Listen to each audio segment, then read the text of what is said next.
Welcome back to my YouTube channel guys की Rahul concept channel में आपका स्वागत है। आज हमारी ये सीरीज जो कि आपकी एसएससी जीडी मैथ पीवाईक्यूज जो कि हम कर रहे हैं उसकी आपकी सीरीज जारी है। और आप देख सकते हैं जो आज हम क्वेश्चन सॉल्व करने वाले हैं मैथ के क्वेश्चन, वो जिसमें आपकी 29 फरवरी 2024 की जो आप देख सकते हैं लास्ट शिफ्ट के हम एनालिसिस करने वाले हैं। और इसमें कैसी मैथ पूछी गई है तथा इस सीरीज का मोटिव ये है कि आपको ये पता चल सके कि आपके 2025 में आपके कैसे क्वेश्चन पूछे जाने वाले हैं। तो पूरा सेशन आप लास्ट तक जरूर देखें और मैं आपको बताऊंगा वन लाइनर तरीके से कैसे सॉल्व करेंगे। मैं आपको कोई ट्रिक नहीं बताऊंगा, लेकिन आपके लिए हो सकता है कि मैं आपको बहुत सरल तरीका इसमें बता दूं। ठीक है, तो पूरा सेशन आप बने रहें, पूरे सेशन तक आप बने रहें। तो स्टार्ट करते हैं आज के हमारे सेशन को। जैसे कि आप देख पा रहे होंगे, हमारा जो पहला क्वेश्चन है वो दिया गया किसी धनराशि पर 2 वर्ष के लिए 50% की दर से चक्रवृद्धि ब्याज कमा में दर से चक्रवृद्धि ब्याज और साधारण ब्याज का अंतर आपको कितना 7200 रुपये दिया गया है। अब आपको पता होगा कि 2% का जो आपका दो वर्षों के लिए आपका 50% का जो रेट होता है वो उसका मैंने आपको एक अच्छी शानदार टिक बताई थी कि आप पहले इनका गुणा कीजिए तो 50 दूनी हो जाएगा कितना 100। उसके बाद में जितना भी आपको परसेंट दिया गया है उसका आप वर्ग कीजिए तो 50 का वर्ग हो जाएगा आपका कितना, वो हो जाएगा आपका 2500। अब लास्ट में आपके केवल 2 जीरो होनी चाहिए, तो ये 25 आपके इसमें ऐड हो जाएंगे। तो जो इसका 2 वर्ष के लिए 50% से चक्रवृद्धि ब्याज की रेट क्या बनेगी, वो बनेगी आपकी 125। ठीक है। अच्छा, अब जो आपका साधारण ब्याज होता है वो होता है आपका कितना 2 वर्ष और 50% की दर से, ये आपका सिंपल होता है 2 गुणा 50, यानी ये हो जाएगा आपका कितना केवल 100। अब आपको क्या बोला है कि आपका चक्रवृद्धि ब्याज और साधारण ब्याज के बीच का अंतर 7200 दिया गया है। अब आप देख सकते हैं चक्रवृद्धि ब्याज और साधारण ब्याज में आपका कितने का अंतर है, आप बोलेंगे केवल 25% का अंतर है। ठीक है, 25% का अंतर है। नेक्स्ट स्लाइड पर हम लिखेंगे तो और रुपए में कितने का अंतर है, तो आप बोलेंगे 7200 का अंतर है और आपका परसेंटेज में आप बोलेंगे 25 का अंतर है और गुणा में आपका 100 लग जाएगा। अब हम इसे काटेंगे, 25 से जाएगा ये 4 बार और आपकी ये 2 जीरो, तो आपको लास्ट में आनी है 4 दूनी 8 और 7 चौके कितना होता है 28, तो 28,800 आपका करेक्ट उत्तर होने वाला है। ठीक है, तो आप ऐसे वन लाइनर तरीके से भी कर सकते हैं और जो आपका चक्रवृद्धि ब्याज निकालने का जो सबसे सरल तरीका होता है रेट, आप उसे निकाल सकते हैं। तो आपको करना क्या है, आपको करना है 2r और पॉइंट लगा देना, फिर आपको करना है r का स्क्वायर। ठीक है ना, आप ऐसे सिंपल 2 वर्ष का चक्रवृद्धि ब्याज निकाल सकते हैं। तो चलते हैं नेक्स्ट क्वेश्चन की ओर। क्वेश्चन नंबर 2 है जो कि आपका सिंप्लीफिकेशन से दिया गया है। अब हम इसे मतलब ऊपर ही सॉल्व कर देते हैं। ठीक है, जब ये दिया गया सबसे पहले आपको ब्रैकेट सॉल्व करना है, तो ऊपर के ऊपर जब हम इसे सॉल्व करेंगे तो कैसे करेंगे, तो आप 7 से काट दीजिए, 7 दूनी होता है 7 एकम 7, बचे कितने आपके 6। ठीक है, बचे आपके कितने 6, 7 एकम 7 बचे आपके 6, 7 नाम 63, तो ये आ गया आपका कितना 19 आ गया। ठीक है, इतना सॉल्व करने के बाद और 13 से जब 91 काटेंगे तो 13 से जाएगा ये केवल 7 बार। ठीक है, और सॉरी माइनस लगा है, 13 से जाएगा कितनी बार 7 बार। अब माइनस लगा है तो 36 का 6 गुना होता है डायरेक्ट 216, तो हम इसे 36 लिख देंगे। ठीक है, ओके। फिर उसके बाद में आपका क्या लगा है, प्लस लगा है, फिर इसे सॉल्व करेंगे तो ये जाएगा आपके 209 में आप जब 11 का भाग देंगे तो 11 एकम 11। ठीक है, और बचेगा कितना आपका 9, 11 नाम 99 और माइनस लगा देंगे। फिर उसके बाद 16 छक्के कितना होता है, आप बोलेंगे 96 और 5 से 45 जाएगा, ये जाएगा कितनी 9 बार। अब आप देख सकते हैं आपको इतनी इक्वेशन सॉल्व करनी है, 19 + 7 + -6। सबसे पहले आपका एडिशन सॉल्व होगा, 19 और 7 कितना होता है 26, 26 में से आपके 6 जाएंगे तो कितना बचेगा, आप बोलेंगे केवल 20 बचने वाला है। ठीक है, ये प्लस का निशान लगा है और 19 और 9 कितना होता है, तो आप बोलेंगे 28, 28 में से 6 गए तो आप कितना बचा, आप बोलेंगे 22 और इन दोनों को ऐड कर देंगे तो हो जाएगा कितना 42। तो आपका करेक्ट उत्तर होगा वो होगा आपका ऑप्शन नंबर 4 42 करेक्ट होने वाला है। ठीक है, और आपको मैं बता दूं आपको केवल बोर्ड मास के नियम के अनुसार ही चलना है। पहले आपका ब्रैकेट सॉल्व होगा, फिर ऑफ का मतलब क्या होता है, ऑफ का मतलब का होता है। ठीक है, जिसे हम गुणा मल्टीप्लाई से डिनोट करते हैं। अब चलते हैं नेक्स्ट क्वेश्चन की ओर। क्या दिया गया है, आप बोलेंगे कि राज राहुल से 20% कम कुशल है। ठीक है, ये आपकी एफिशिएंसी दी गई है, तो हम इसे लिख लेते हैं। क्या लिखा है, राज जो है राहुल से आर, राज को लिख लेते हैं R A G, sorry R A से नोट करते हैं और राहुल के लिए क्या लिखते हैं सिंपल आर। राहुल राज जो है राहुल से 20% कम है। यदि राहुल 100 है तो राज कितना हो जाएगा, आप बोलेंगे 20% कम यानी 40 हो जाएगा। ठीक है, अब इसे हम अनुपात से काट लेते हैं, 20 से जाएगा 4 बार और 20 से जाएगा ये 5 बार। यदि राहुल एक कंप्यूटर को 20 दिनों में बना सकता है, राहुल कौन है, क्षमता कितनी दी गई है, तो आप बोलेंगे इसकी क्षमता दी गई है आपकी 4 और 5 के अनुपात में इसकी क्षमता दी गई है। ठीक है, अब हम क्या करेंगे, इसकी क्षमता ये है और इसने क्या क्या कहा है, यदि राहुल एक कंप्यूटर को 20 दिनों में बना सकता है तो 20 दिनों में बना सकता है कितनी क्षमता से, 5 की क्षमता से राहुल। तो कुल कार्य कितना निकल के आ गया, वो निकल के आ गया आपका 100। सबसे पहले हमें क्या करना होता है, हमें कुल कार्य निकालना होता है। अब उसने बोला क्या है, उसने बोला है कि राज उसी कंप्यूटर को कितने दिनों में बना सकता है। ठीक है, तो आप 100 और राज की एफिशिएंसी कितनी है, आप बोलेंगे 4, 4 से काटेंगे दिया जाएगा आपका कितना 25। तो ऑप्शन नंबर 1 करेक्ट होने वाला है। अब जैसे मैं गलती कर रहा था, आप ऐसी गलती मत कीजिएगा कि आप डायरेक्ट इसे मतलब ऐसा काटते हैं, ऐसा नहीं होगा। सबसे पहले आपको कार्य क्षमता कुल कार्य निकालना पड़ता है। ठीक है, और आपको पता होगा कार्य बराबर क्या होता है, यह होता है आपका कुल कार्य, सॉरी कुल कार्य बराबर क्या होता है आपका कार्य क्षमता और कार्य, इसको गुणा करेंगे तो आपको क्या मिल जाएगा, आपको कुल क्षमता मिल जाएगी। ठीक है, अब नेक्स्ट क्वेश्चन है जो कि आप देख सकते हैं 4 संख्याएं 7, 8, 9 और 10 के अनुपात में है।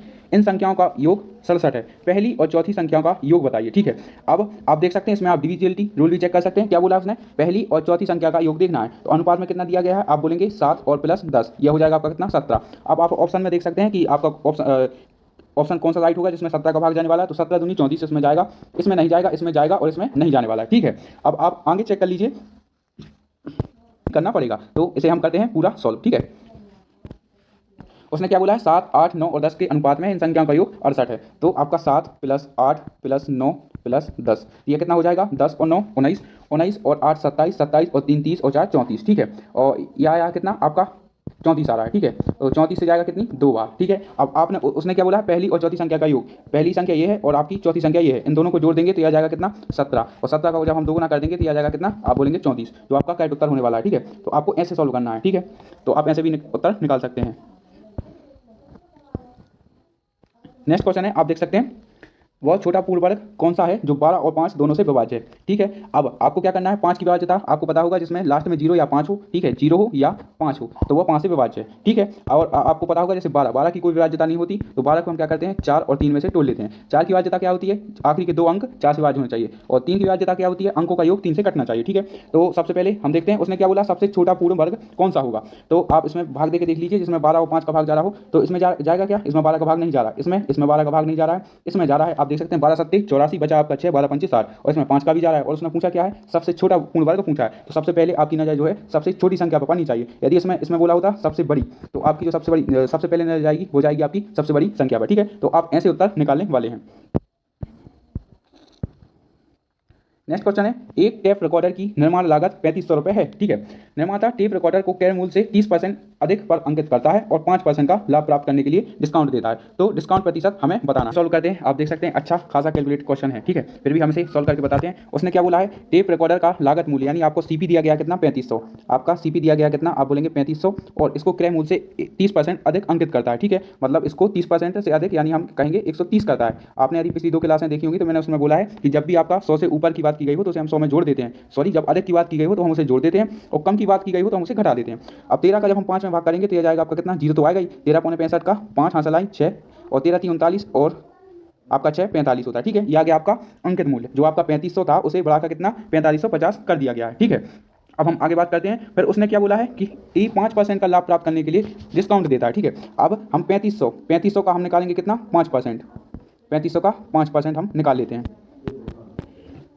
क्योंकि उसे 5% लाभ चाहिए है।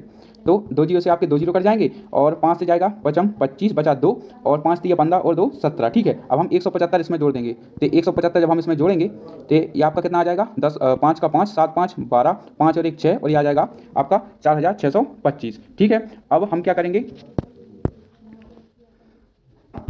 रॉन्ग जोड़ दिया, सॉरी, हमें क्या करना था, ये तो आएगा ही आपका 35 का, अब जब आप 5 में गुणा करेंगे तो ये आपका कितना आ जाएगा, मैंने कितना बोला था, आप बोलेंगे 175 आता है। ठीक है, 36 पंचे कितना होता है, तो होता है आपका 175। अब हमें क्या करना है, 3500 में जोड़ना है, तो 3500 में जब हम 175 जोड़ेंगे दिया जाएगा आपका कितना, तो आप बोलेंगे यह जाएगा आपका 3675 रुपये। अब आप देख सकते हैं 3675 की वस्तु उसने अंकित की थी कितनी, 4550, ये आपका प्रॉफिटेबल वैल्यू है। ठीक है, इसमें 5% ऐड कर दिया गया। अब आप देख लीजिए इनमें कितने का अंतर है, तो जब आप इनमें से घटाएंगे कितना 4550 में से आप जब 3650 को घटाने वाले हैं तो यह जाएगा आपका कुल कितनी बार जाएगा, तो आप घटाकर देख लीजिए, आपका 10 में से 5 गया तो आप बोलेंगे केवल 5 बचा।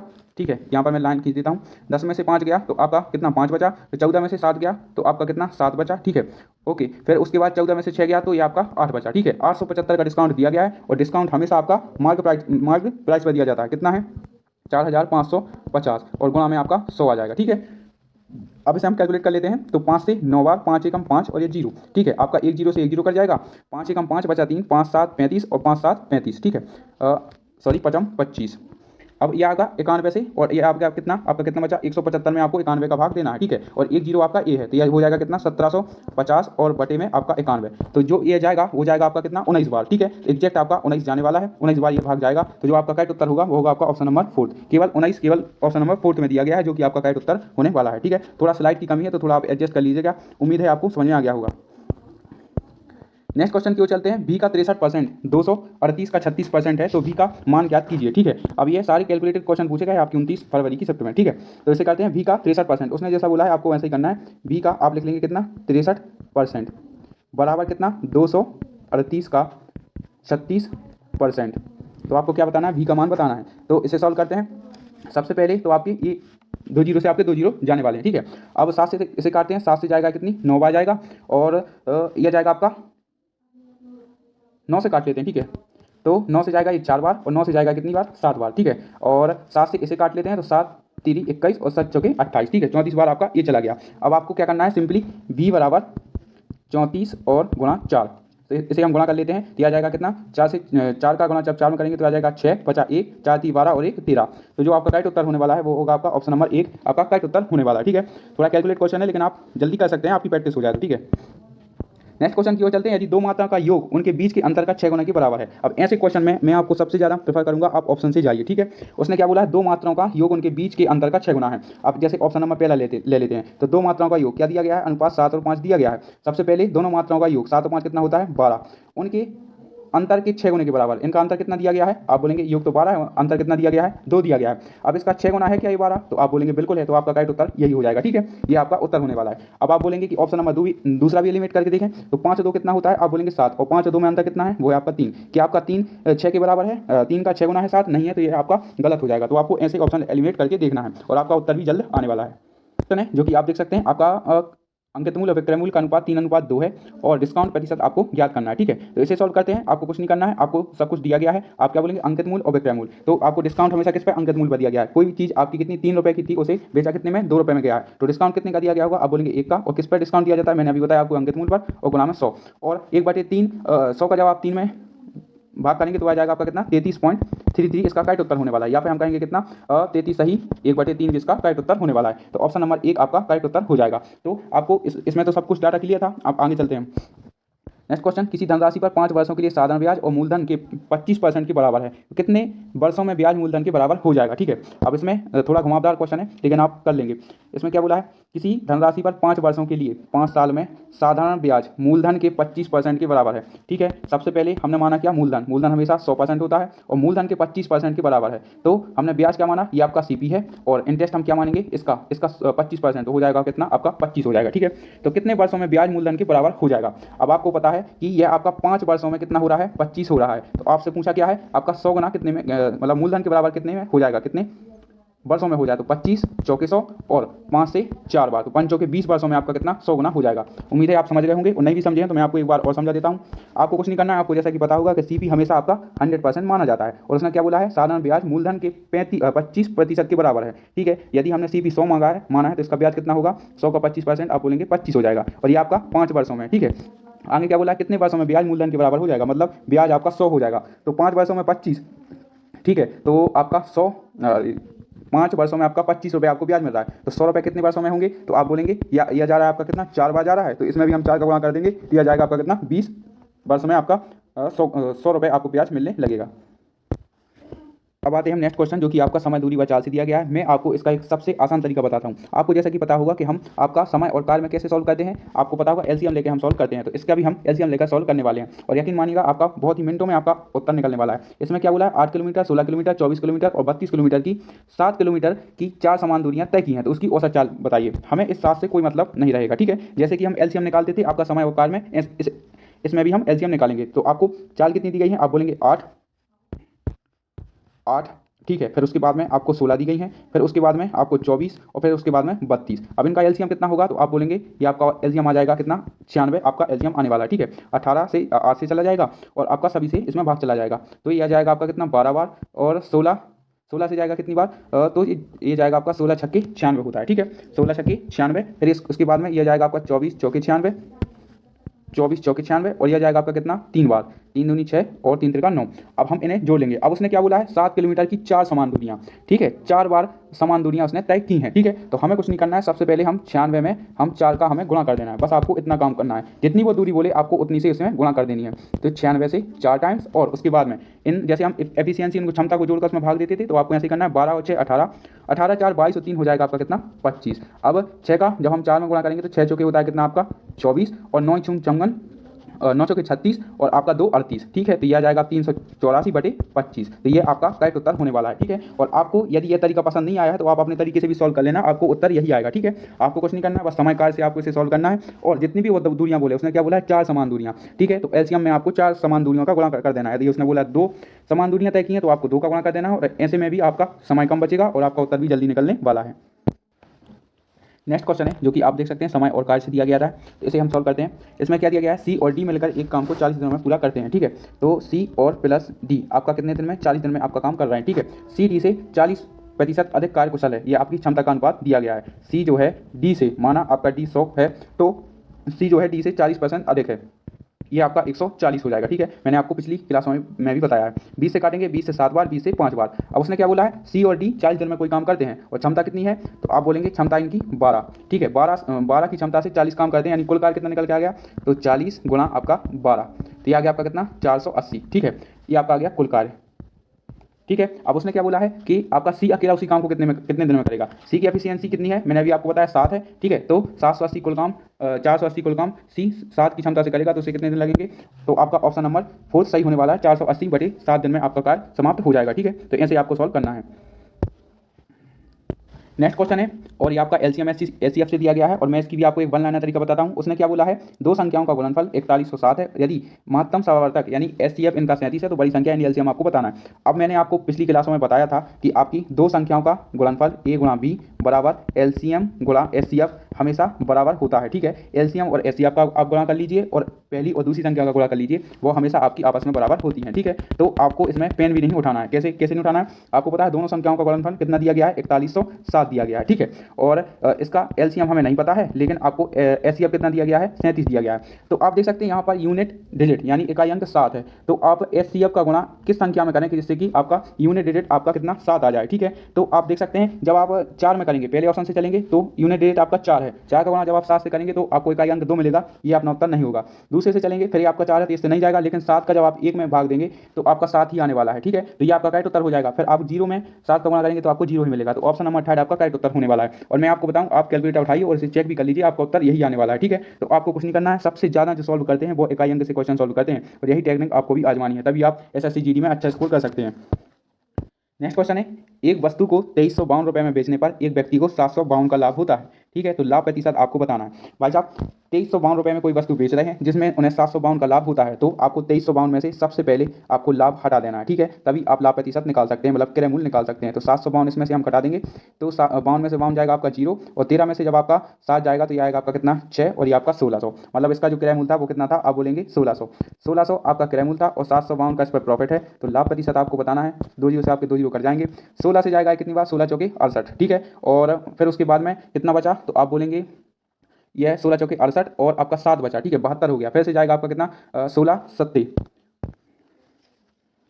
होता है आपका कितना 112, ठीक है। तो 16 से यह जाएगा आपका कितना 4 बार, तो आ जाएगा कितना 16 चौके 64। फिर उसके बाद में आपका बचेगा कितना, तो आप बोलेंगे आपका बचेगा 11, और 16 सत्ते होता है आपका कितना 112। तो आपका करेक्ट उत्तर होगा वो होगा आपका ऑप्शन नंबर 2 आपका करेक्ट उत्तर होने वाला है, ठीक है। तो आपको ऐसे सॉल्व करना है, ठीक है, तो आपका उत्तर भी जल्दी निकल आएगा।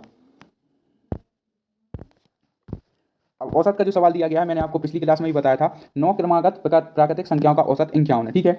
और इन संख्याओं में सबसे छोटी संख्या आपको बताना है। 9 प्राकृतिक संख्याओं का औसत आपको 51 दिया गया है, तो आपको पता है कि 51 अगर इधर होने वाला है, ठीक है। तो इससे पहले मतलब इससे पहले भी आपकी कितनी 4 संख्या आने वाली हैं, ये आपका मिड वैल्यू होती है आपकी औसत, ठीक है। तो 1 2 3 4, इसके बाद में भी आपकी 1 2 3 4, तभी मिलाकर ये आपकी 9 संख्याएं होगी। तो ये यदि आपका ये औसत है, मतलब ये आपका मिड वैल्यू है, तो इससे पहले आपका क्या आया होगा, आप बोलेंगे इससे पहले आया होगा आपका 50, फिर 49, फिर आया होगा आपका कितना 48, फिर आया होगा कितना आपका 47, फिर उसके बाद 52 आया होगा, फिर 53, फिर 54, ठीक है, और फिर आएगा होगा आपका कितना 55। तो आपने आपसे उसने पूछा क्या है, सबसे छोटी वैल्यू बताइए, तो जो आपकी सबसे छोटा संख्या है वो है आपकी 47, ठीक है। तो यही आपका करेक्ट उत्तर होने वाला है, ठीक है। तो आप ऐसे भी उत्तर निकाल सकते हैं।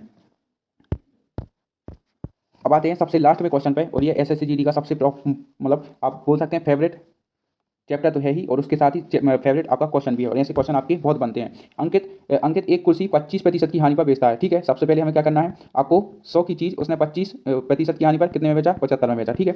यदि वह इसे 900 रुपये अधिक में बेचता तो उसे 5% का लाभ होता। अब लाभ किस पर होता है, आप बोलेंगे हमेशा सीपी पर। सीपी हमने क्या माना था 100, तो इसका 5% कितना होगा, आप बोलेंगे 105, ठीक है। और उसे 40% का लाभ प्राप्त करने के लिए कुर्सी का विक्रय मूल्य कितना होना चाहिए। अब उसने क्या बोला था, आपने लाइन पढ़ी होगी, उसे 900 रुपये अधिक में बेचता, यदि वह उसे 900 रुपये अधिक में बेचता। तो आप देख सकते हैं यहाँ पर अंतर कितना है, तो आप बोलेंगे 25 और आपका 5, यानी यहाँ पर अंतर है आपका 30 का, लेकिन उसने अंतर कितना बताया है, आप बोलेंगे 900, ठीक है ना। तो 900 और बटे में आ जाएगा आपका कितना 30। अब उसने आपसे पूछा क्या 40% का लाभ प्राप्त करना है। अब यहाँ पर हम 100 भी रख सकते हैं, लेकिन आपको वन लाइनर तरीका यूज़ करना है। उसने पूछा क्या 40% का लाभ प्राप्त करना है, तो सीधा आप 140 कर दीजिए। तो यह जाएगा आपका कितना 30 बार जाने वाला है, और 30 का जब हम 140 में गुणा करेंगे तो 14 कितना होता है, आप बोलेंगे 42, और ये आपके 2 जीरो लास्ट में लगने वाले हैं, तो यह आपका करेक्ट उत्तर हो जाएगा। ठीक है, अब आप यहाँ पर 100 रख देते, फिर उसके बाद में आप उसे 14% के लाभ पर बेचते। इससे ऐसा है कि आप तुरंत इसे 140% पर बेच दीजिए, तो आपको वन लाइन में आपको उत्तर मिलने वाला है। तो ऐसे आपको क्वेश्चन सॉल्व करना है, और उम्मीद है आपको कुछ ट्रिक समझ में भी आई होंगी। तो यह हमारा प्रैक्टिस सेट था, और आपको जिस भी टॉपिक में कोई भी परेशानी हो तो आप मुझे कमेंट में बता सकते हैं। तो मिलते हैं अगले सेशन में। ठीक है।